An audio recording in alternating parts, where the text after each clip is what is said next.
7 సంవత్సరాల క్రితం Indian institute of సైన్స్లో నా సహచరులతో పిచ్చాపాటీ చేస్తున్నాను. అంతకుముందు రోజు పార్లమెంట్ కశ్మీర్కు ప్రత్యేక ప్రతిపత్తిని కల్పించిన అధికరణ 370ని రద్దు చేయడం గురించి మా సంభాషణ సాగుతోంది. కంప్యూటర్ సైంటిస్ట్ అయిన నా యువమిత్రుడు ఒకరు ఇలా వ్యాఖ్యానించారు. ఇప్పుడు మనం చూస్తుంది మోదీ రెండో పాలన ఆరంభం కాదు, అమిత్ షా మొదటి పాలన ప్రారంభం. భారతదేశపు ఏకైక ముస్లిం మెజారిటీ రాష్ట్రమైన కశ్మీర్ స్థాయిని తగ్గించే పథక రచన, దాని అమల్లో ప్రధాన పాత్ర వహించింది కొత్త హోంమంత్రి అమిత్ షా అని మరి చెప్పనవసరం లేదు. అధికరణ 370 రద్దు అమిత్ షా పాలన ప్రారంభం అన్న వ్యాఖ్య ఒక అతిశయోక్తే. అయితే షా ఇప్పుడు భారత ప్రభుత్వంలో రెండో అత్యంత శక్తిమంతుడైన నాయకుడు మాత్రమే కాదు, ప్రధానమంత్రి మినహా మరెవరికీ లేని అధికారాలను పూర్తి స్వతంత్రతతో నిర్ణయాత్మకంగా చెలాయిస్తున్న నేత.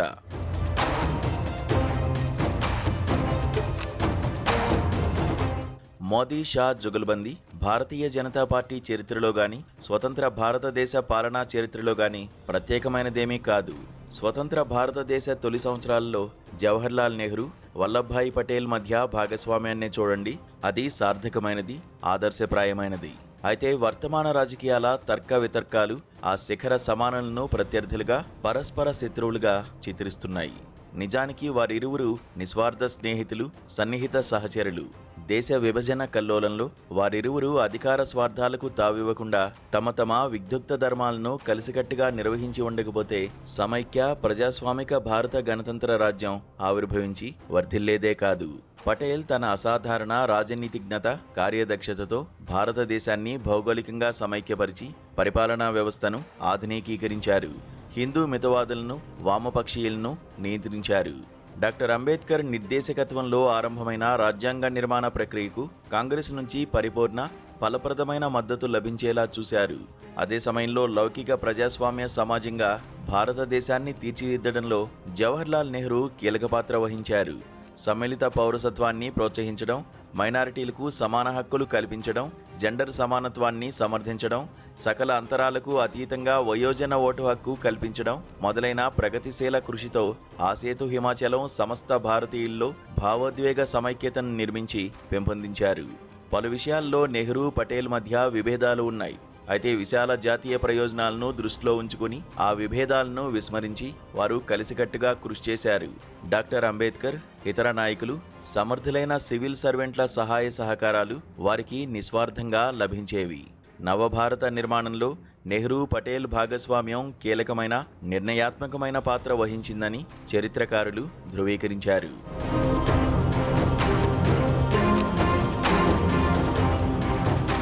1960వ దశకంలో ప్రధానమంత్రి ఇందిరాగాంధీ తన ముఖ్య కార్యదర్శిగా మాజీ దౌత్యవేత్త పిఎన్ హక్సర్ను నియమించడంతో దేశ పాలనను నిర్ణయాత్మకంగా ప్రభావితం చేసిన రెండవ భాగస్వామ్యం ప్రభవించింది.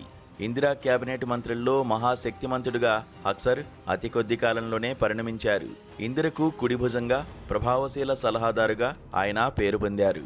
ఇందిరాగాంధీకి అజరామర కీర్తి ప్రతిష్టలు సమకూర్చిన బంగ్లాదేశ్ విముక్తి యుద్ధం విజయంలో హక్సర్ కీలక పాత్ర నిర్వహించారు. వ్యవసాయం, అంతరిక్ష రంగాల్లో ఉత్కృష్టమైన పరిశోధనలను ప్రోత్సహించారు. దేశ ఆర్థిక వ్యవస్థ పురోగతిని దెబ్బతీసిన ఇందిరా ఆర్థిక విధానాల నిర్ణేత కూడా హక్సరే. 1975లో ప్రధాని ఇందిరా తన రెండవ కుమారుడు సంజయ్ గాంధీకి ప్రాధాన్యమిస్తూ హక్సర్ను తొలుత దూరం పెట్టి ఆ తర్వాత పూర్తిగా ఉపేక్షించారు.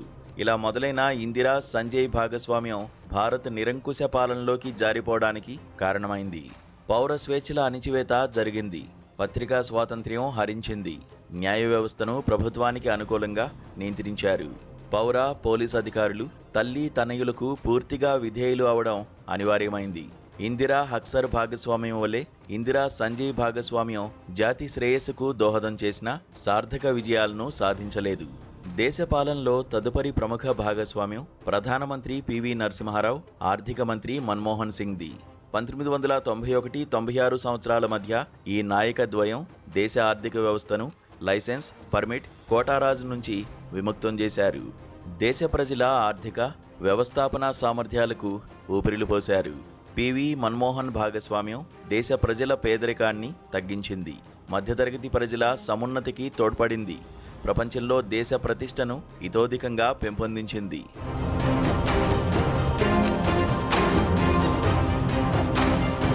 పివి మన్మోహన్ అనంతరం అటల్ బిహారీ వాజ్పేయి, లాల్ కృష్ణ అడ్వాణీ రాజకీయ భాగస్వామ్యం రంగంలోకి వచ్చింది. కాంగ్రెస్కు ప్రధాన సవాల్దారుగా బీజేపీని నిలబెట్టేందుకు 1980-90ల్లో ఈ నాయకద్వయం కలిసికట్టుగా కృషి చేసింది.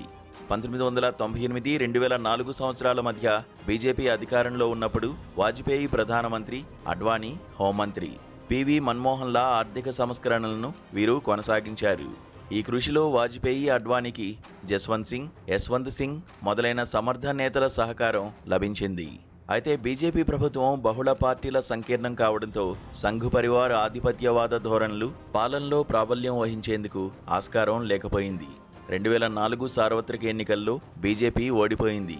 దరిమిలా ఒక దశాబ్దం పాటు కాంగ్రెస్ ప్రధాన భాగస్వామిగా సంకీర్ణ ప్రభుత్వం అధికారంలో ఉన్నది. ఈ కాలంలో ఇద్దరు వ్యక్తులు మరెవరికంటే ఎక్కువ అధికారాలను చెలాయించారు. వారిలో ఒకరు ప్రధాని మన్మోహన్ సింగ్, మరొకరు కాంగ్రెస్ అధినేత్రి సోనియా గాంధీ. మన్మోహన్ నిర్దేశకత్వంలో దేశ ఆర్థిక పురోగతి ప్రభావదాయకంగా ముందుకు సాగింది. సోనియా ఆమె జాతీయ సలహా మండలి మార్గదర్శకత్వంలో పేద ప్రజలకు సంక్షేమాన్ని సమకూర్చేందుకు విలువైన కృషి జరిగింది. 2014 సార్వత్రిక ఎన్నికల్లో కాంగ్రెస్ పరాజయం పాలైంది. బీజేపీ అధికారంలోకి వచ్చింది.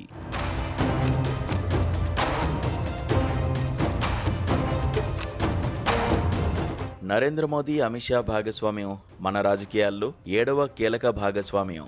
దేశ పాలన, భారతీయుల వ్యవహారాల్లో ఈ ఇరువురు వ్యక్తులు వారి రాజకీయ భాగస్వామ్యం కీలక పాత్ర వహించడం ప్రారంభమైంది. 2002-14 సంవత్సరాల మధ్య ఈ నాయకద్వయం గుజరాత్ రాజకీయాల్లో కలిసికట్టుగా పనిచేశారు. 2014 నుంచి జాతీయ రాజకీయాలను నిర్దేశిస్తున్నారు.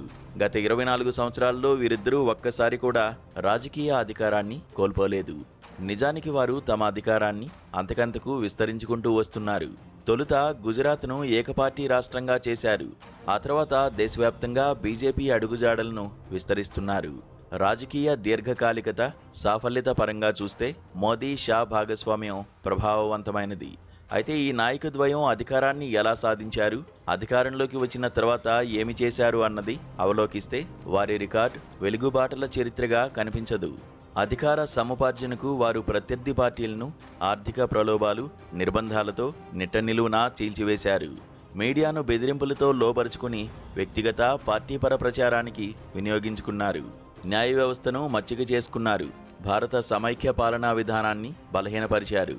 రాజ్యాంగ సంస్థల, మరీ ముఖ్యంగా ఎన్నికల సంఘం స్వతంత్రత, నైతిక నిష్టను నిమజ్జనం చేశారు.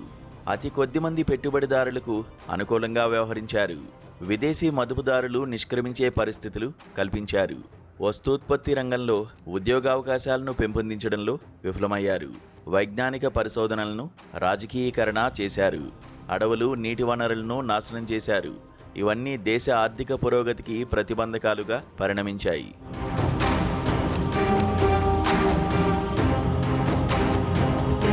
మోదీ, షా రాజకీయ జుగల్బందీ కారణంగా మన ప్రజాస్వామ్య వ్యవస్థకు వాటిల్లిన నష్టం, భారత అభ్యుదయానికి ఏర్పడిన అవరోధాలు ఆందోళన కలిగిస్తున్నాయి.